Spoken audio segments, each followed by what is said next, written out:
It's the only time in my life I'm ever going to do a freaking Paula Abdul quote. All right, Paula Abdul, man, she wants to sing her. I want to tell you about another singer, this one by the name of M.I.A.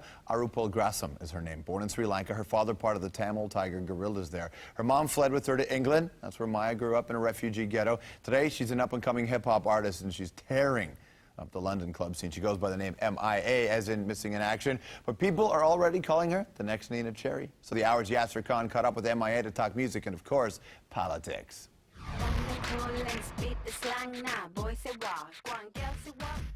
As an artist, I try to reflect what's around me, and no matter who you are and where you come from and stuff, everybody's confused to some extent, and that's kind of the stuff that I try to deal with in my music. I feel like I'm a first-generation Sri Lankan who's trying to make sense of both the environment that I grew up in, and as a first-generation refugee, I have the right to talk about politics because it changed my life, you know, whether I liked it or not. If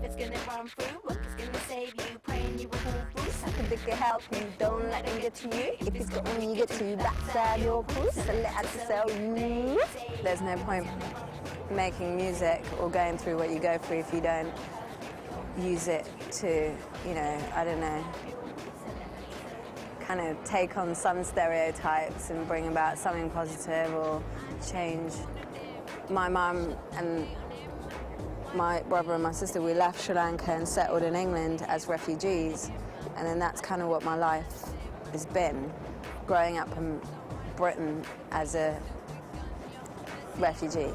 Refugees are like front page news every day in England, yet they don't have a face, you know, and I'm the first of one of them, and there's millions of me.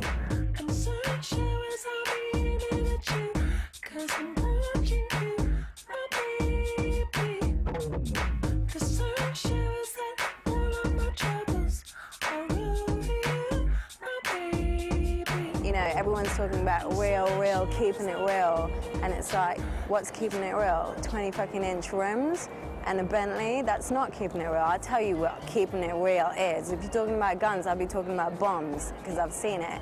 And you know what? America's investing billions of pounds every year to make more me's. Yeah, we got God and we got you. Every day thinking about how we get through. Everything I own is on IOU. But I'm here bringing y'all something new. I'm in England doing a fine art degree.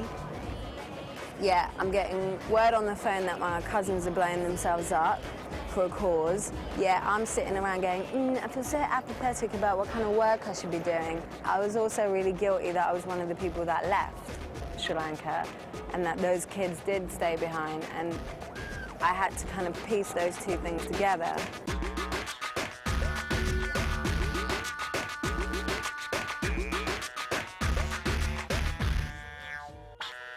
Where is freedom of speech and where is democracy? If it's in this country, then I want to see it, starting with me.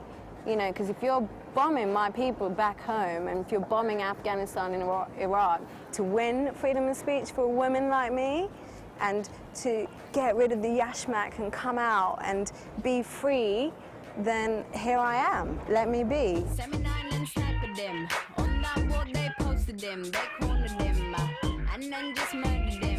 I've gained freedom by not having a home.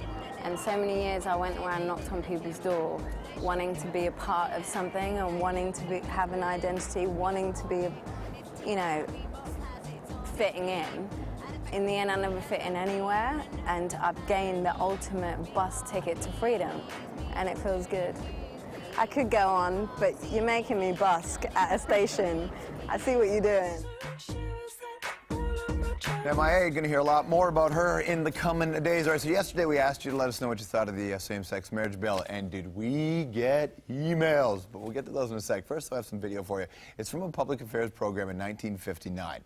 Now, here's what people thought about homosexuality way back then.